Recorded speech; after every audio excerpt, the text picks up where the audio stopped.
نحمده ونستعينه ونستهديه ونستغفره ونعوذ بالله من شرور أنفسنا وسيئات أعمالنا من يهده الله فلا مضل له ومن يضلل فلا هادي له أشهد أن لا إله إلا الله وحده لا شريك له وأشهد أن سيدنا محمدا عبده ورسوله اللهم صل على سيدنا محمد وعلى آله وأصحابه أجمعين رب اشرح لي صدري ويسر لي أمري واحلل عقدة من لساني يفقهوا قولي سبحانك لا علم لنا إلا ما علمتنا إنك أنت العليم الحكيم اللهم اجعلنا من الذين يستمعون القول فيتبعون أحسنه اللهم سلمنا لرمضان ya Allah, kurniakanlah kesejahteraan kepada kami dalam bulan Ramadan. Wasallim Ramadan lana,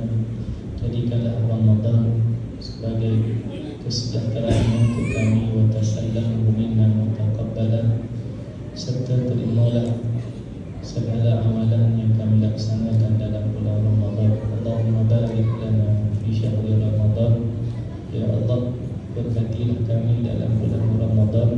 Warzuqna lailatul qadar, dan rezekikanlah kami untuk mendapatkan al-qadar. Birahmatika ya arhamar rahimin. Amma ba'd. Muslimin muslimat rahimakumullah. Alhamdulillah, alhamdulillah. Pertamanya kita memanjatkan syukuran kepada Allah Subhanahu wa taala pada malam ini, malam yang ke-24 Ramadan. Berbaki tidak berapa hari lagi untuk kita berada dalam bulan Ramadan, dan sedar tidak sedar kita dah berada pada 10 yang akhir dalam bulan Ramadan, yang mana baginda Nabi SAW mengkhususkan pada 10 yang akhir ini untuk menggandakan amal ibadah, yang antaranya iaitulah iktikaf. Yang maknanya iktikaf ini banyak duduk dalam rumah Allah, hal keadaan untuk beribadah kepada Allah Subhanahu wa taala, kerana di 10 yang akhir itulah Allah Subhanahu wa taala kurniakan, Allahumma salli ala sayyidina Muhammad, Lailatul Qadar, yang hanya Allah kurniakan kepada umat Muhammad sallallahu alaihi wasallam, ya, sebagai rahmat Allah kepada baginda Nabi dan umatnya. Jadi selayaknya kita rasa bersyukur, rasa beruntung dan keadaan berusaha untuk kita merebut peluang tersebut. Ya, maknanya boleh jadi sebelum 10 akhir itu kita bangun 5 pagi, mana pada 10 yang akhir kita bangun 4 pagi. Hal keadaan nak gandakan ibadah, sebab kita tidak tahu malam-malam. Ya, apalagi untuk tahun ini Allahumma salli ala sayyidina Muhammad, genap tempat kita ganjil di Saudi. Saudi dia puasa awal. Jadi dia malam ke-25, kita 24. Demikianlah berselang-seli, maknanya kita genap dia ganjil. Hal keadaan boleh jadi Lailatul Qadar ganjil depo genap kita, atau genap kita ganjil depo. Kenapa? Karena semalam malaikat itu tak turun 2 malam. Kalau kata malam 25, mana malam ni di Saudi malam 10 malaikat turun tempat kita tak. Hanya 1 malam saja. Jadi sebab itu ada ulama sebut macam kalau kita tengok takwim kita ni 29 hari saja dalam bulan Ramadan. Kalau kita tengok takwim dah, mana Ramadan dalam takwim menurut perkiraan hisab ilmu falak 29 hari. Sebenarnya 10 yang akhir itu adalah termasuk hari yang ke-20, malam 20. Sebab itu kalau Saudi depa boleh jadi depa 30 hari lah. Maknanya apa ni? Dari sudut rayanya sama je. Hari rayanya kita ni dengan Saudi boleh jadi tu begitu. Dan boleh jadi Saudi awal sehari, atau boleh jadi kita lewat sehari. Kenapa? Kerana nak menentukan Ramadan dan juga Syawal dan bulan-bulan yang lain lah. Cuma kerana Ramadan kita nak puasa, faman syahida minkum syahra falyasum. Sebab itu berbeza. Tempat kita kenapa lewat sehari, di Saudi kenapa awal sehari? Sebab dilihat kepada faman syahida minkum syahra falyasum. Barang siapa yang menyaksikan anak bulan puasa bulan Ramadan, maka adalah dia puasa. Jadi di Saudi nampak mereka puasa, kita tak nampak, kita tak puasa. Itu begitu. Itu berbeza tadi, berbeza tempat. Apa boleh jadi berbezanya? Hari mula puasa dan juga hari raya. Walaupun boleh jadi sebelah. Contohnya dalam misalnya ada Sayyidina Muhammad, raya terkejut dulu ni. Sebelum kita ni Singapura, kita umur rayanya esok, Singapura umur rayanya lusa. Padahal sebelah lah. Sebelah. Maknanya boleh lagi Singapura nak raya awal, main ikut Johor. Itu nak sebut kerana itu menurut otoriti agama masing-masing dalam mencerap sebab tadi faman syahidah minkum syahra falyasum. Itu puasa demikianlah juga raya. Kalau raya walitukmilul iddah, makna mencukupkan bilangan hari. Kalau 29 malam dia melihat ru'yah anak bulan ni 29, malam 30. Malam 30 Syaban atau malam 30 Ramadan. Malam 30 Syaban nak tengok anak bulan Ramadan. Hari itu malam 30 Syaban tengok anak bulan umumnya lusa. Mana esok 30 Syaban. Esok tu namanya Yaum Syak, hari Syak, yang kita tidak dibenarkan untuk puasa. Kenapa? Bila kita puasa, dipatiri orang menjangkakan kita sudah berpuasa Ramadan. Itu namanya Yaum Syak. Jadi demikian malam nak melihat anak bulan Syawal malam 30 Ramadan. Nanti Selasa malam Rabu tu malam 30 Ramadan. Cuma dalam takwim Rabu tu raya 1 Syawal. Itu dalam takwim menurut perkiraan hisab. Makna kita kena tunggu juga pengumuman majlis raja-raja kan. Kalau dia umur esok, esok tak apa. Kalau dia umur lusa, kami lah. Nak sebut maknanya hisab dengan ru'yah. Hak yang penentunya adalah ru'yah. Mencerap melihat anak bulan. Kenapa? Kerana ada nas dia tadi. Nas melihat anak bulan. Walaupun dari sudut ilmu falak ini canggih tak? Makna canggih ni, tapi canggih-canggih pun ada manusia. Bila kata manusia, ia tidak sampai kepada yang namanya perfect 100%. Mana tak ada orang boleh sangkal dia punya kecanggihan dia. Sebab apa? Masih lagi manusia, makhluk, hal keadaan masih ada boleh jadi kekurangan, kesilapan dan kesalahan. Seperti yang berlaku 2-3 tahun lepas. Raya terkejut sebab awal. Awal budak-budak syok. Mereka syok pasal dah dekat dah raya dah. Kalau macam raya terlewat, kalau macam tahun ni boleh jadi tak raya terlewat. Ada kemungkinan. Ada kemungkinan. Maknanya kenapa? Kerana kemungkinan itu boleh berlaku. Sebab apa? Sebab takwim kita 29, tengok yang malam 30. Kalau dia buatnya tak nampak anak bulan. Walitukmilul iddah, sempurnakan bilangan hari. Allahumma salli ala sayyidina Muhammad dalam bulan, bulan-bulan tertentu. Walaupun sebenarnya dalam ayat tersebut walitukmilul iddah tu sempurna bilangan hari yang puasa. Sebab apa? Sebab dia digunakan untuk berbuka. Allahumma salli ala sayyidina Muhammad faman kana minkum maridan aw ala safar. Bahawa siapa yang sakit ataupun dalam musafir, fa'iddatun min ayyamin ukhra, maka dia boleh menggantikan pada hari yang lain selepas daripada Ramadan. Nanti apa tujuan tu? Allah beri begitu. Maka sambungan dia, yuridullahu bikumul yusra Wala yuridu bikumul usra. Allah berkehendak nak memudahkan, dan Allah tidak berkehendak untuk menyusahkan. Di sinilah ulama berselisih dalam dibenar atau berbuka ketika musafir. Nah, berbuka ketika musafir macam kita nak balik kampung. Maka boleh jadi kita dalam kalangan yang musafir yang melebihi 2 marhalah musafir lah yang boleh. Untuk menurut ayat ni boleh berbuka. Tetapi di sana ulama berselisih kerana ada pandangan yang kata kena berbuka.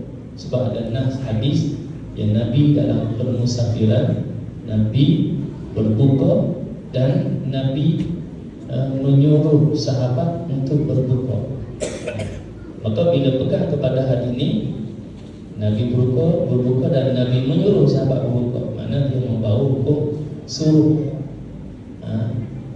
Maka hukum wajib ni hak pegang dia bagi Allah SWT mewajibkan berbuka kepada yang bermusafir. Kenapa kena berbuka? Sebab dia adalah satu kelonggaran yang Allah beri, satu hadiah. Tu. Kalau tidak berbuka, seolah kita tidak menerima hadiah. Itu pandangan-pandangan ulama. Kenapa mesti kena berbuka? Pandangan yang kata kena berbuka. Itu pandangan bukan dalam mazhab kita Syafi'i. Dalam mazhab kita Syafi'i, kerana merujuk kepada ayat tadi, yuridullahu bikumul yusra wala yuridu bikumul usra. Allah berkehendak nak memberikan kemudahan kepada kamu dan Allah tidak berkehendak nak menyusahkan kamu.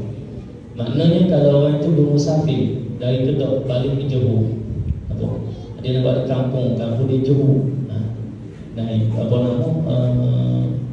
drive lah. Karena pada dia jalan daripada Kedah ke Johor dengan masa 10 jam, dan hal keadaan dia tidak berasa susah untuk meneruskan puasa, maka dia tidaklah perlu berbuka puasa. Kenapa Nabi berbuka dan Nabi menyuruh sahabat berbuka? Kerana untuk musafiran Nabi tidak macam kita hari ini. Kita hari ini naik kereta, ekong apa semua, tak ada masalah. Kalau naik kapal terbang lagi sejam dulu sampai. Kalau zaman Nabi, perjalanannya adalah dengan menaiki kenderaan namanya uduk atau unta. Kalau tak ada kenderaan, jalannya jalan kaki. Manakala di padang pasir yang panas terik, itu namanya susah yang kata al-usr, dan kemudahan yang Allah beri itu kepada itulah. Maka ada pandangan yang kata kena berbuka sebab Nabi menyuruh untuk berbuka. Dalam hadis tersebut, ulama mengambil pandangan, ulama dalam mazhab kita Syafi'i, adalah ketika perjalanan Nabi itu yang Nabi berbuka dan Nabi mengarahkan sahabat untuk berbuka, kerana berbuka itu adalah satu masalah nak menolak mudarat. Maknanya kalau tak berbuka akan menyebabkan mudarat. Apa sebab? Sebab perjalanan yang meletihkan, memenatkan, menghilangkan banyak tenaga. Sebab kita tak boleh rilik dengan perjalanan kita hari ini lah. Boleh kita nak rilik, kita nak balik kampung, nak macam Nabi, kita cari kuda seekor. Kalau cari kuda seekor, naik kuda tengok. Makna kalau naik kuda tu, kokoh dah. Kokoh dah, jalan sejak 2 jam, nak minum air dah, rasa ada. Bukan ada atas kuda tu lah seekor. Tu. Mana nak sebut hal keadaan tadilah. Dari sudut ada di sana Allah memudahkan, tapi jangan kita ambil mudah. Kalau ambil mudah tadi musafir Allah sebut ayat ni, maka kita kata kita ni dari sini boleh pergi ke Al-Ustaz 2 marhalah dah. Dari pula dibuat pelarasan semula, kajian semula tu tak sampai ada 90 km 2 marhalah, 80 lebih begitu ya. Di Al-Ustaz musafir dah kita. Padahal tak pernah apa pun steady ya. Kita musafir. Faman kana minkum maridan aw ala safar. Mina Islam. Makanan si kandas selalu.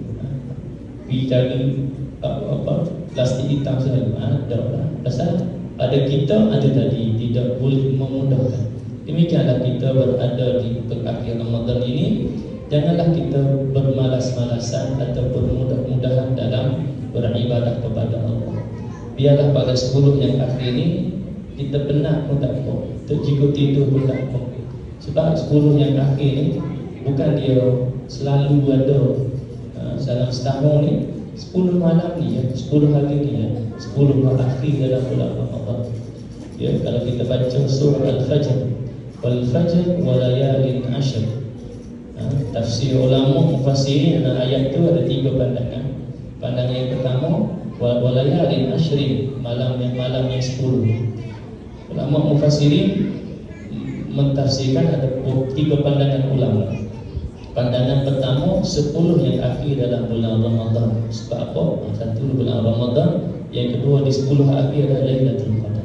Pandangan yang kedua, 10 yang awal dalam bulan Muharram. Kenapa? Di situ ada Yaumul Ashura, 10 Muharram. Dan sunat ada puasa tu 10 bulan awal. Cuma kita, kalau kita rajin, kita puasa 1 hingga 10. Kalau kita malas sikit, puasa 9 dan 10. Itu yang ketiga, 10 yang awal bulan Zulhijjah. Kenapa? Di situ ada Yaumul Arafah. Sini ni 2 ni Ramadan tentulah. 2 sini ni kalau Yaumul Ashura, Nabi Muhammad puasa hari Ashura, Allah ampunkan setahun dosa-dosa setahun yang lalu.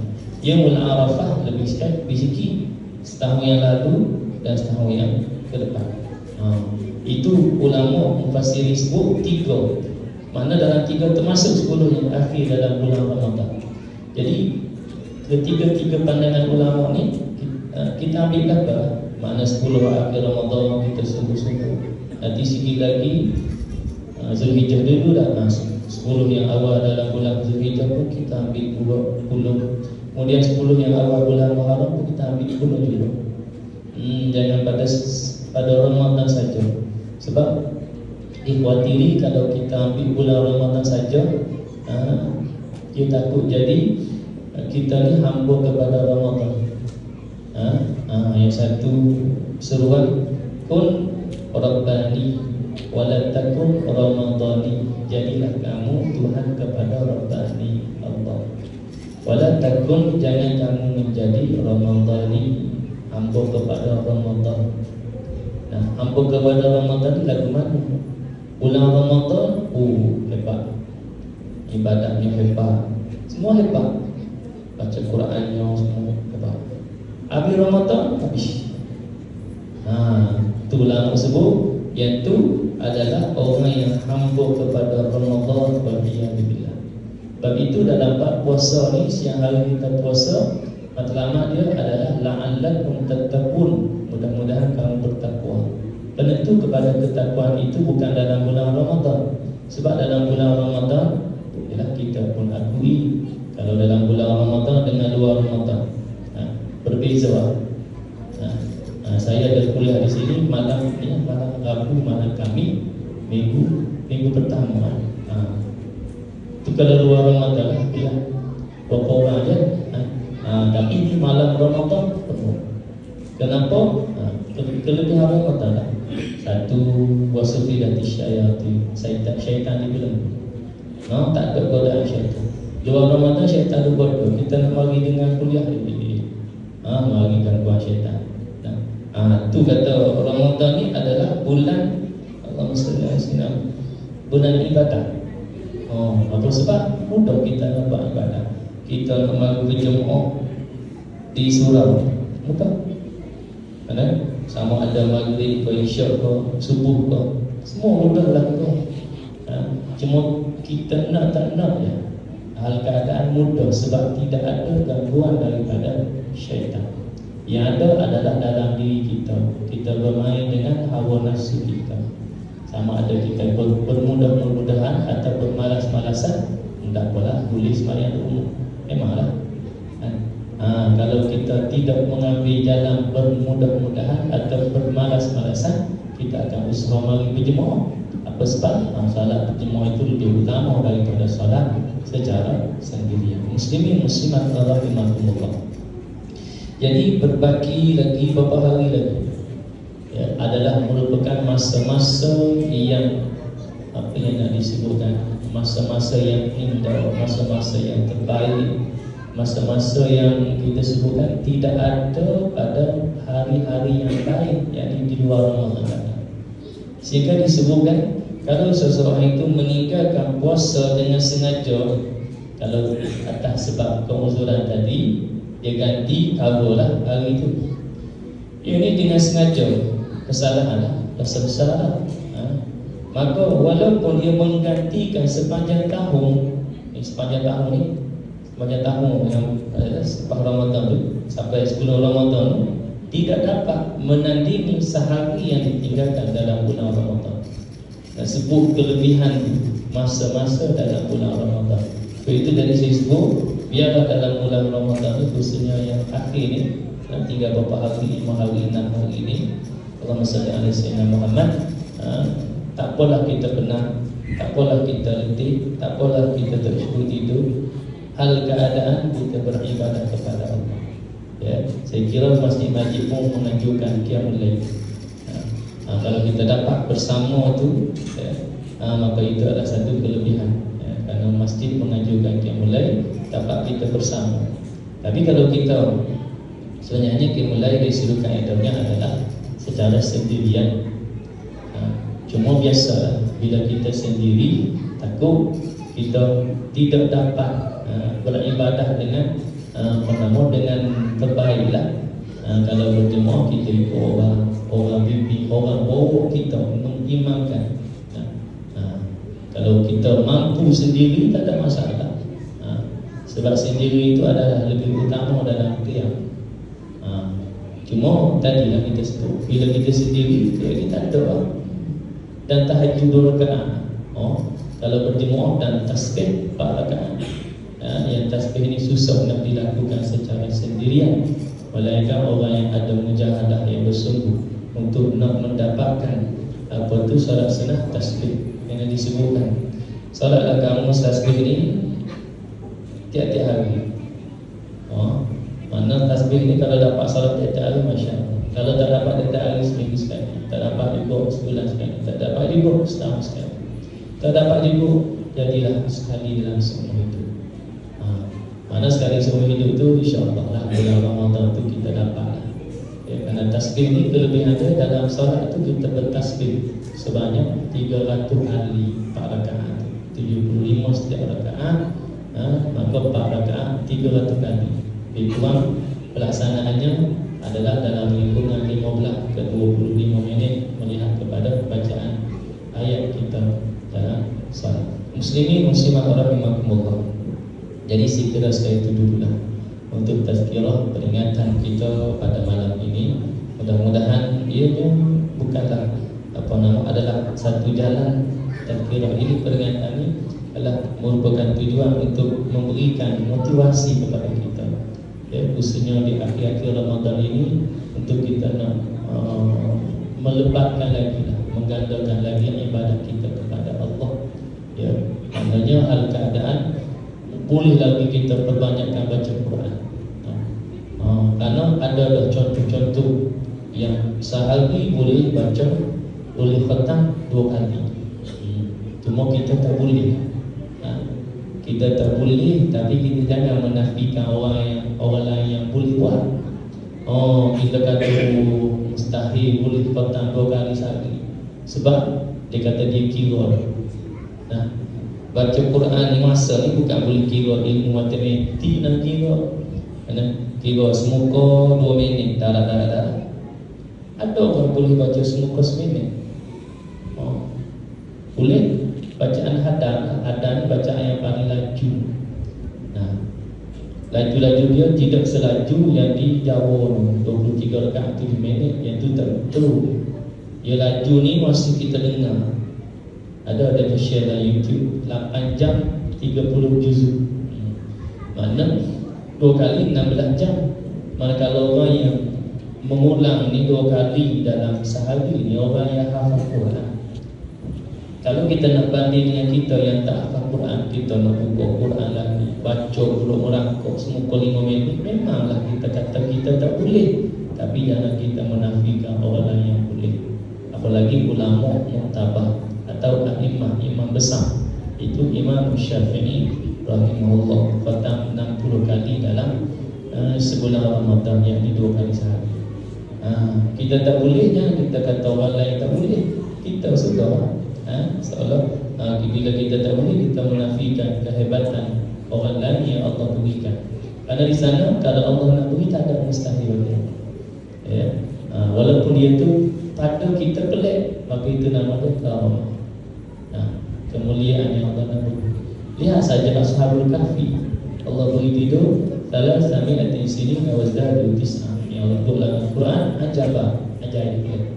Tidur bukan mati, Allah hidup semua, tak boleh tidur. Sebab dia bangun, geng-geng dia pun bangun ada 5 orang ke 7 orang ke, tu pun jumlah Allah tidak tasrihkan dalam Quran. Bangun saling sembang, kita tidur lama ni. Maka kawan ni kata, lama pun yauman sehari. 300 tahun dia rasa sehari je dia tidur. Sehari lama dah tak percaya, tak tidur 10 malam, bangun pula 10 malam pula. Ni tak bangun langsung ni, tak terjaga. Kita pasti akan terjaga, malaikat qomah atas qomah di sekitar itulah ya.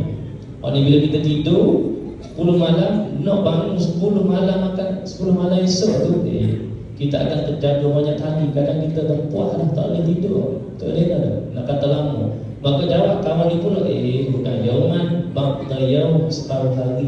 Mana tidur 10 malam, bangun 10 pagi. Karena Allah pelihara mereka. Dari sudut jasad pun tak berubah kepada tua dah. Walaupun anjing dia mati dah 3 tulang. Tapi mereka ni sehingga kerana Allah pelihara yang kata 300 tahun. Jadi yang itu lagi pelik, tapi tidak mustahil bagi Allah. Muslimin hadirin yang dirahmati Allah. Maka perkara-perkara pelik yang nama dia kharibul adat, yang mencari adat, itu yang berlaku, jangan kita nafikan. Ya. Kalau kita tak boleh, jangan kita nafikan orang lain yang ada kemuliaan yang Allah beri atas kesolehan ataupun atas solehnya mereka kepada Allah Subhanahu wa Ta'ala. Karena kita tak kenal orang, kita kenal diri kita. Cukuplah kita dengan diri kita. Kita nak menilai diri kita, jangan kita nilai orang lain. Apalagi orang lain itu orang yang hebat di sisi Allah Subhanahu wa Ta'ala. Muslimin rahimahullah.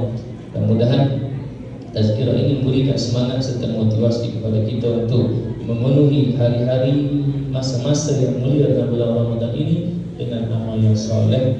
Dan mudah-mudahan Ramadan ini akan menjadikan kita hamba yang bertakwa kepada-Nya, insya-Allah.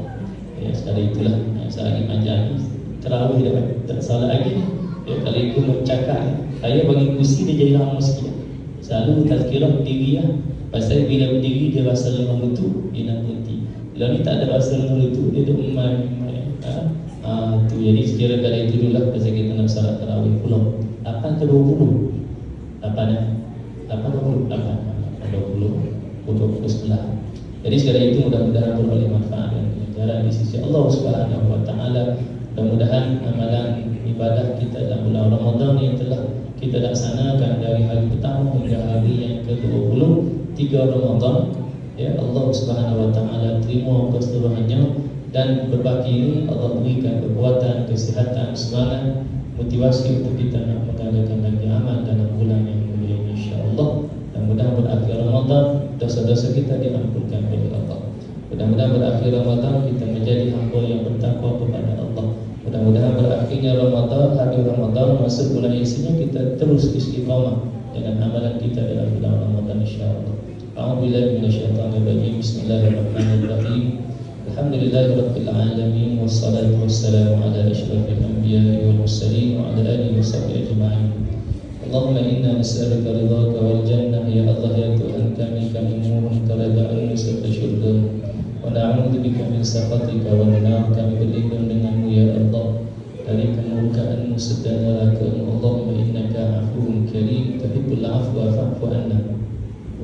Ya Allah ya Tuhan kami, sesungguhnya Engkau-lah yang Maha Pengampun, yang Maha Mulia serta mengampunkan hamba-Hamba-Mu. Ampunkanlah segala dosa-dosa kami ya Allah. Wa walidina ya Allah, juga ampunkanlah dosa-dosa kedua ibu bapa kami. Wa jami'il muslimin wal muslimat, seterusnya ampunkanlah dosa-dosa muslimin muslimat birahmatika ya arhamar rahimin. Allahumma barik lana fi syahri Ramadan, ya Allah berkatilah kami dalam bulan Ramadan. Terimalah segala amalan yang telah kami lakukan dalam bulan yang penuh kemuliaan kekuatan dan kesehatan kepada kami untuk meneruskan amalan ini dalam berbagi pahala lagi dalam bulan Ramadan ini. Seterusnya kurniakanlah istiqamah konsisten kami dalam pelaksanaan ibadah kami dalam bulan Ramadan ini untuk bulan-bulan yang seterusnya. Ya rahmatika ya arhamar rahimin. Rabbana 'alaika tawakkalna wa ilaika anabna wa ilaikal masir. Rabbana atina fid dunya hasanatan wa fil akhirati hasanatan wa qina adzabannar. Sallallahu ala sayyidina Muhammad wa ala alihi wa sahbihi wa baraka wa sallam. Alhamdulillahi rabbil alamin. Wabillahi taufiq wal hidayah. Wassalamu alaikum warahmatullahi wabarakatuh.